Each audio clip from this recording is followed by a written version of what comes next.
আমাদের র্যাবের যে নিরাপত্তা কার্যক্রম সেটা যে আজকে থেকে শুরু হয়েছে ব্যাপারটা এমন না। আমরা আরও প্রায় 2 সপ্তাহ আগের থেকেই আমাদের এই নিরাপত্তা কার্যক্রম চালিয়ে যাচ্ছি।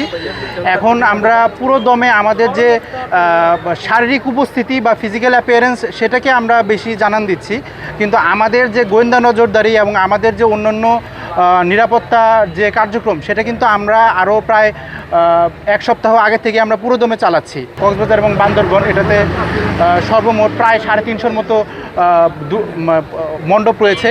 শুধুমাত্র কক্সবাজারে প্রায় 317টা মন্দির রয়েছে।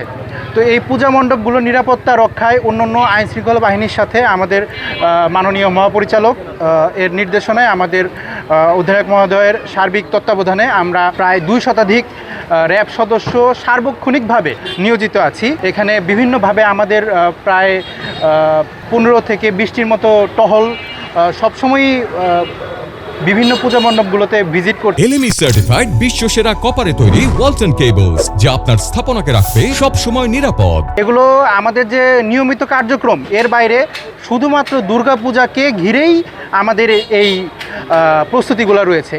এছাড়াও আপনারা জানেন যে আমরা আমাদের যে যতটুকু আমাদের সামর্থ্য আছে নিরাপত্তা নিশ্চিত করার জন্য প্রযুক্তি এবং প্রযুক্তির বাইরে আমাদের যে ম্যানুয়াল যে গোয়েন্দা তৎপরতা সেগুলো রয়েছে।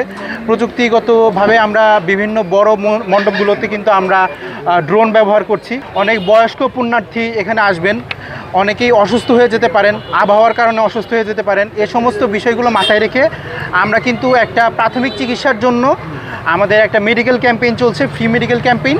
এখানে আমরা কিন্তু সার্বক্ষণিকভাবে আমরা অস্থায়ীভাবে এটা প্রতিষ্ঠা করা হয়েছে। আমরা কিন্তু তাদেরকে যে চিকিৎসা সেবা সেটা আমরা প্রদান করব।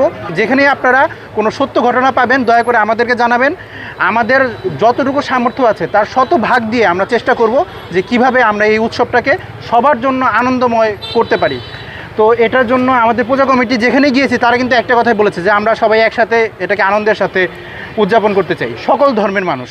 তো এটাই আমাদের প্রত্যাশা যে সুন্দরভাবে শুরু হয়েছে। আমরা চাই কোনো ধরনের কোনো দুর্ঘটনা ব্যতীত সুন্দরভাবে এই আনন্দময় পরিবেশে আমরা দশমীটাও উদযাপন করতে চাই, একদম শেষটাও আমরা খুব সুন্দর চাই।